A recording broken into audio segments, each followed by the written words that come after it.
The reason I want to welcome Savannah Robin here today is because Savannah went through the IRB process before her qualifying exam and in her reconnaissance phase design. And so I think that this is a great opportunity for understand how and why you can go through IRB now before you're even in 792 and before you pass your qualifying exam, because there are distinct advantages to getting going, getting data. And so Savannah's going to walk us through that process.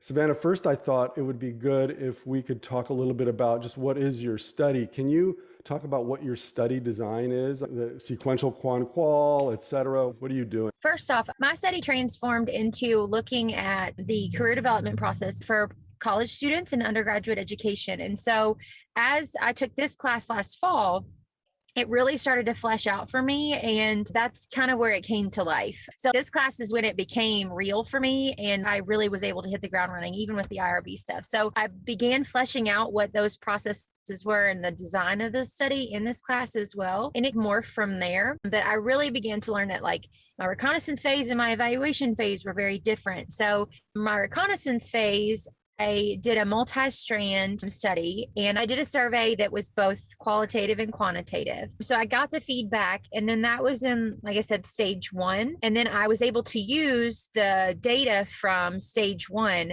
to inform my second stage, which was just those single strands. But it involved qualitative data, and I did interviews with faculty and staff and then focus groups with students. So those were happening moderately at the same time. So they were also concurrent. I ended up having to do a multi-strand, and this really came, I didn't understand what in the world was happening, to be fair, in the first part when I knew I wanted it to look like this. But I met with Dr. Rouse a ton of times and Dr. Potterton. And as we started looking at it, we just kept going back to the drawing board and refiguring what it looked like. And then it made a lot more sense as we saw it come to life and what that was. So this was the study design for the reconnaissance phase for me. Can I ask you a question, Savannah?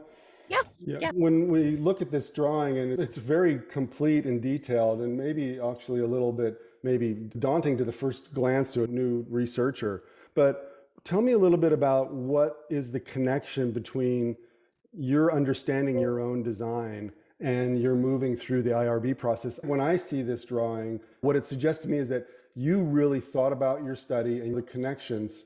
That's probably true, yeah. And so what's this portrayal done for your ability to understand your own study like no other so that you could go through IRB? Yeah. So for me, I'm a very visual person. So I had to make sure that I could see it all flow together before that I could begin filling out all the information that I needed for IRB. Once this came to life for me, and then I knew exactly who my population was, I knew exactly how I was going to collect the data, I knew what I was going to do with the data once I got it. It made me being able to ask IRB the questions that I needed to know to get it done faster really easy. So like when I went to start having those initial meetings with IRB, I was like, this is exactly what I'm doing. I need you to help me figure out how I need to fill out the forms to do that. And they were like, here we go. Oh, great. So tell us the pros and cons you considered in selecting multi-strand. And you could have selected a sequential quant qual, concurrent. And we talk in this class and in other places along the way, there are pros and cons to each of those design approaches. What made you consider those as you selected a multi-strand? So for me, I really wanted to understand the perspective from both sets of audiences and be able to have a lot of information. And I wanted the information to form what I was doing. So ultimately, at the end, we've created this framework for career development at the collegiate level. So for me to have that amount of information, I needed to be able to collect as much possible. And so I needed to run two different audiences at the same time to be able to get those feedback. It was very overwhelming, to be fair. I kept thinking maybe I should just remove one and then maybe it'll be easier. But once it came together, it really worked well. And I'm really glad that I didn't just say, oh, this is too much. I feel too much. Like the data and the information I was able to gather has been so rich and so able to inform what I'm doing that it came together in the way that it should have. So I would say if you are like, oh gosh, this is too much, have your chair help you figure out how to make it easier and more palatable for you. And that's what Dr. Rouse and Dr. Potterton were able to do for me. And then I knew I needed it to be in stages so that they really helped to inform that next piece. So let's get down to brass tacks on human subjects. Which humans are you collecting data from? So in some ways it was easier for me because mine were above 18. So mine were adults. I used college students and then faculty and staff. Again, they were two different populations. So they had two different surveys that they were completing. And then because of their needs, I did individual interviews with all my faculty and staff, and then focus groups with students. And I chose both of those very differently because of the way I felt that they would respond in those conversations. And then you also surveyed them, I see, from your design. Yes. Yep. So they had the survey at first. Each different group had their own survey. They were similar, but they asked different questions in ways that like the students needed it versus faculty and staff. And then it flowed into those. The information I gathered from that survey was able to help form many of the focus group questions and the interview questions I had. But when I did my IRB, I didn't have the data from my surveys yet. So I had to go ahead and list out what potential questions I could have. And then as long as I indicated from that, hey, the survey is going to inform some additional questions, IRB was okay with that, but I couldn't just go in with no questions at all. I see. So what you're saying is you basically only did one IRB, even though you didn't know what you were going to ask it. You didn't have to do a second IRB. Yes, I didn't have to do my IRBs, my second IRB until I just finished that with my evaluation stage. So what surprised you most about being a student going through an IRB process? The support that I received. I had done IRB when I was in grad school as a master's student. And I remember going back and forth, and it was like the handwritten papers, and it was very stressful and overwhelming. And I was anticipating that too. But I participated in one of the round tables that the program offered one night. And one of the things that I think Garrett had said was, I met with IRB. And in this class, Dr. Nash told us to go meet with them. And I was like, that sounds great. Is that helpful? And I knew for me that I needed to know and have a list of questions ready to go before I met with them. So I created a whole document and I said, okay, this is exactly what my study is. These are the things that I need to know. And Garrett had said, okay, I had informed consent, like I didn't have to have consent. And so that made me ask questions about, okay, since my students are above 18, it's not high risk. What is the consent going to be for that? What does this look like? And I was like, clarify one more time for me. And they were super patient. And even after that initial meeting, if I went back and was filling things out, I was able to continue asking questions on email, and they were so fast. And they just genuinely wanted to help me make sure that this was well done. Wow. Did you think the templates that they provided were helpful? Yes, especially when it came time to doing my consent forms, my letters, all of that kind of stuff. The templates were hugely helpful because I didn't have to start from scratch. And sometimes the language in there can be very daunting. And to be honest, like when you're in those meetings, you can ask if you can't find the template that you need, they can send them to you after that. And that's ended up what happened is they were like, hey, this is a good language for you to include. So because some of my focus groups, my interviews were going to be on Zoom, I couldn't record the Zoom. This sounds super weird, but I couldn't record Zoom because then in transcription, like I could have that data of the person's face with their voice.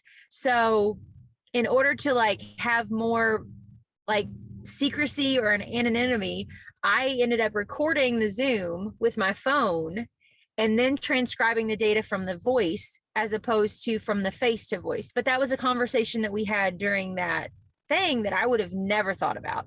But it probably would have held me up in that process when I did apply, because IRB would have said, what are you doing about video? And I would have been like, I don't know what I'm doing about video because I don't know what that means. Wow.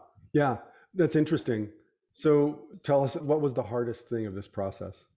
Consistency. For me, I am a big picture person. And so being able to make sure that every single detail was consistent across the board was really hard. Now, granted, I did have 2 different surveys in the first round. I had 2 different groups. I had then 2 different qualitative ways to collect data at the end. So like I had way too many things that I was trying to keep consistent, but even the numbers. So when you put in like the first box has you list how many people are going to be in the survey. And that's another thing too, is you might want to create a form for yourself and go in and kind of look through it so that what kind of questions to ask on the end when you do meet with IRB.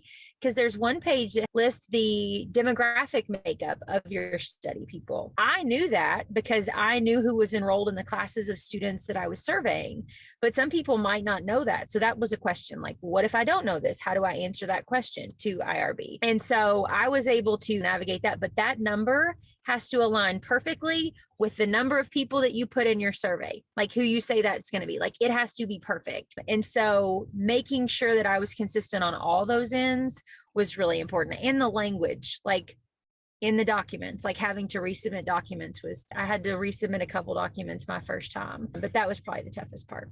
Yeah. And so that was like the fixing of their suggestions. Was that the easy part? What was the easiest part of all this? The easiest part was being able to be ready when they gave me suggestions. I thought that my suggestions were going to be really overwhelming, but I gave a ton of detail. Again, like I think that I was ready going into it. And the one thing I didn't understand was the people that were helping me with EIRB, they're not the internal review board themselves. They're basically helping you predict what questions that IRB might have and trying to help.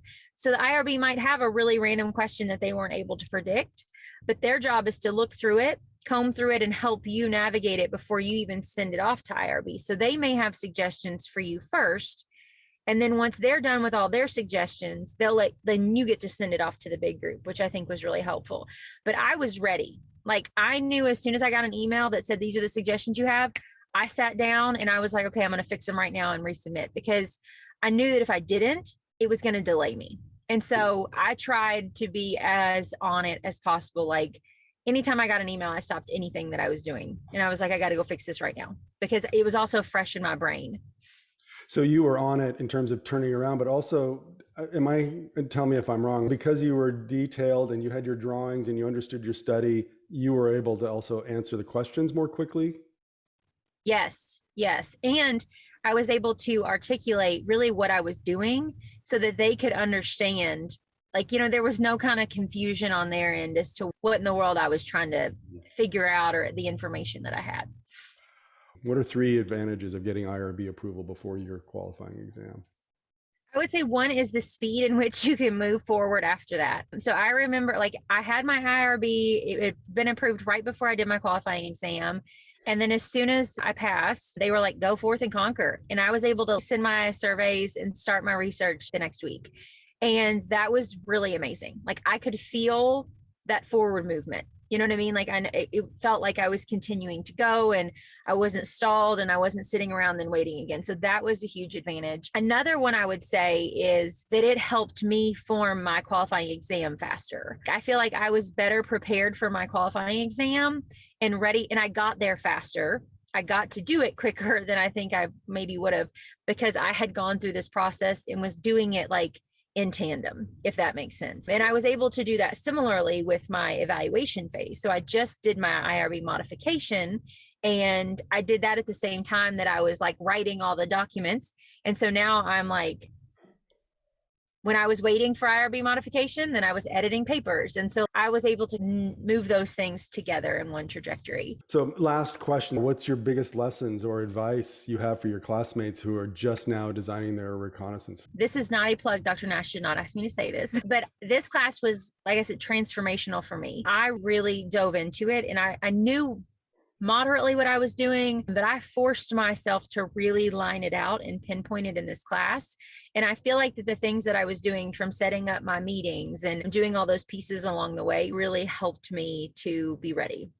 The other thing is reliance on your chair and the other people. So I have co-chairs for my committee, and not reliance on them to do things for you, but reliance on them to give you good feedback. So the way that Dr. Rouse and Potterton and I work is that I will send it to them, give them a week or two to review it, however long they need, and then I will go ahead and pop on their schedule about the time frame that I know they're going to be done, and then we will chat about it. And then the other thing is that I leave that meeting and I make sure I have time blocked out to process what just happened, because they're going to have feedback, they're going to have things for me. And then if I don't think about it in the way that I need to and do something with that conversation right then and there, I wasn't as ready. And there was one time that we were moving and I had to I had to have the meeting and we were doing it. And then I lost the paper. And then I was like, I have to start from scratch. I have no idea what I'm doing right now. I don't know what any of this means. And it was really stressful. But like That was really awesome. And communication with them was really key. And then the class that you all will take with Dr. O'Hare in the spring, I'm assuming that they're on that same track. That was like, it just folded perfectly into it. And so that was also really helpful for me. I guess I would say one more thing, Dr. Nash, is that okay? Please.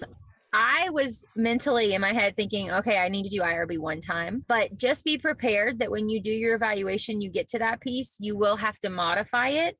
You don't have to resubmit everything, but you will. So just don't be alarmed when you hear, now you need to go back to IRB. Because at first I was like, crap, geez, this is, but it was so much easier. I did an initial meeting again, the same way I did before. And I had all my questions. And I said, this is what I'm doing next, this is what the evaluation looks like. What do I need to do to change it? And he walked me straight through it. And it didn't take 3 weeks and we were done and ready to go. And so that was important too. So don't freak out when you hear that, and don't think that you have to do everything all over again. You really don't. Like, you don't even delete anything from the application. You just add to it and he'll tell you exactly what to add. Thank you. That's a good point, because I think that it can get into folks' heads that there's multiple IRBs here and a very onerous, multiple repetitive process, when in actuality, you just have to be basically thoughtful about the fact that you're going to modify your first IRB to account for your evaluation phase. And it also sounds like you're saying there's a lot of human support to do that on the other end. Yes, a lot. We are bumping right up on the time limit you gave us. I want to respect your time. So grateful for you to pop in like this. And I bet we'll have more questions as we go on. We might reach out to you to hear more about your experiences. But thank you so much. Thank you. Good luck, guys.